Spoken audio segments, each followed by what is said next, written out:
Assalamualaikum warahmatullahi wabarakatuh. Nama saya Raditya Wahyu Prayoga dari kelas 10E. Saya akan mempresentasikan materi yang sudah saya buat, yaitu aspek hukum dan ekonomi dari produk informatika. Sebelum masuk ke materi utama, kita harus tahu dulu apa itu informatika.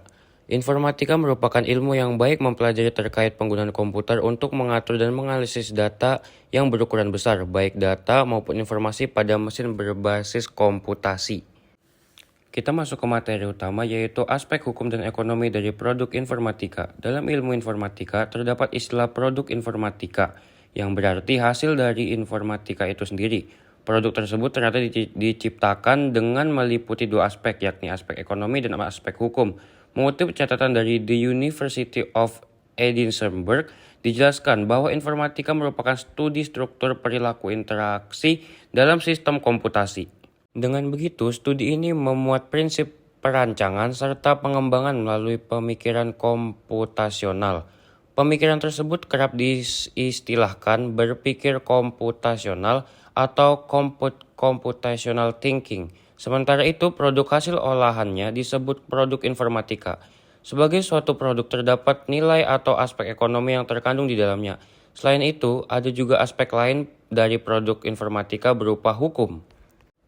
Yang pertama, saya akan menjelaskan tentang produk informatika dalam bidang ekonomi, yaitu saya akan menjelaskan perkembangannya.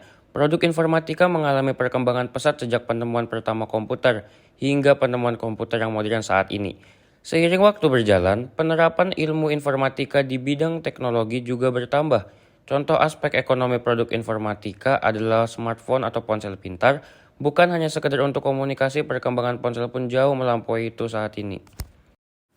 Selanjutnya saya akan menjelaskan manfaat perkembangan produk informatika dalam bidang ekonomi. Bagi produsen, bidang usaha mengadopsi secara masif teknologi informasi agar memenuhi competitive necessary yang mereka perlukan, agar usaha mereka tidak tersaingi atau dikalahkan oleh perusahaan lainnya. Di sisi lain, investasi di aspek teknologi informasi pun mereka lakukan untuk mendapatkan teknologi yang belum dimiliki oleh saingan mereka, sehingga menjadi suatu competitive advantage yang dapat membuat mereka unggul dari perusahaan saingan mereka. Bagi konsumen, di sisi konsumen value tersebut dirasakan di berbagai aspek kehidupan. Pada dasarnya, value tersebut berupa suatu kemudahan dan kenyamanan untuk melakukan suatu aktivitas, serta kemudahan untuk berhubungan atau berkomunikasi dengan pihak yang menawarkan layanan tersebut. Perkembangan produk informatika dalam aspek ekonomi juga memiliki dampak. Beberapa contohnya adalah pasar memiliki kuasa dalam mekanisme ekonomi, yang kedua pihak asing menguasai perekonomian negara, yang ketiga menurunnya lapangan pekerjaan, dan yang keempat produk lokal sangat sulit bersaing dengan brand luar. Saya akan masuk ke aspek berikutnya, yaitu aspek hukum. Produk informatika memiliki aspek hukum berdasarkan hak kekayaan intelektual. Produk informatika merupakan hasil buah pikir atau karya intelektual manusia, seperti halnya buku atau karya lainnya. Oleh karena itu, produk informatika harus dihargai sebagai salah satu hak kekayaan intelektual. Salah satu contoh produk informatika adalah perangkat lunak. Sayangnya, karena bentuknya yang berupa benda digital, perangkat lunak lebih mudah untuk diperoleh melalui cara yang tidak legal atau tidak benar secara hukum. Atau dengan istilah umumnya ialah melakukan pembajakan. Padahal pembajakan perangkat lunak itu adalah tindakan melawan hukum karena menyalahi aturan hak cipta. Selanjutnya saya akan membahas tentang lisensi produk informatika. Dirangkum dari buku informatika kelas 10 Kemendikbud, kita harus memperhatikan ada tidaknya lisensi ketika membeli atau menggunakan suatu produk informatika untuk dapat memahami hal-hal yang tidak boleh atau boleh dilakukan terhadap suatu perangkat lunak. Kita perlu melihat jenis lisensi apa yang disediakan oleh pembuat perangkat lunak tersebut. Lisensi perangkat lunak mencakup izin, hak, dan pembatasan yang diperlakukan atas perangkat lunak, baik berupa suatu komponen atau program berdiri sendiri. Penggunaan suatu perangkat lunak tanpa lisensi dapat dianggap pelanggaran atas hak eksklusif pemilik menurut hukum hak cipta atau kadang paten, dan dapat membuat pemilik menuntut pelanggarnya. Selanjutnya kita akan membahas jenis-jenis lisensi. Yang pertama adalah lisensi komersil. Pengguna hanya diperbolehkan menggunakan perangkat lunak setelah membayar suatu harga tertentu kepada pembuat perangkat lunak. Yang kedua adalah lisensi open source.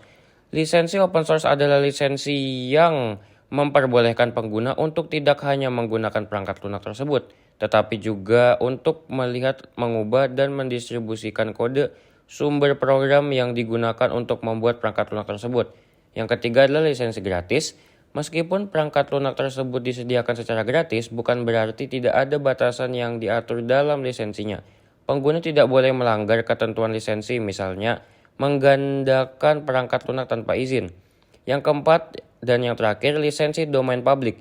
Lisensi adalah jenis lisensi di mana semua hak cipta terhadap perangkat lunak telah dilepaskan oleh si pembuat perangkat lunak, sehingga kepemilikan perangkat lunak tersebut diberikan kepada masyarakat umum.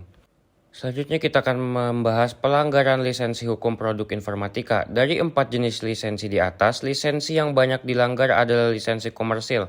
Banyak sekali perangkat lunak bajakan yang bisa kita temukan dan di-download bebas di internet. Contohnya adalah program Microsoft Office bajakan, game bajakan, dan aplikasi bajakan lainnya.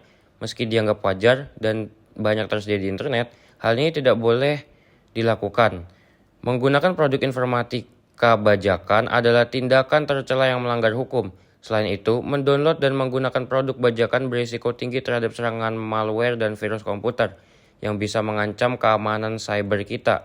Sebab banyak produk informatika bajakan yang sengaja disertai program berbahaya. Akhirnya kita masuk ke bagian kesimpulan. Kesimpulan dari materi ini adalah produk informatika memberikan suatu perkembangan pesat dalam aspek hukum ataupun ekonomi. Tetapi suatu perkembangan pesat pasti juga memiliki dampak buruk di setiap sektor atau aspek tertentu. Demikian presentasi dari saya. Mohon maaf misalnya ada kekurangan materi atau ada salah kata ataupun ada kata yang terbelit-belit. Demikian dari saya tutup. Assalamualaikum warahmatullahi wabarakatuh.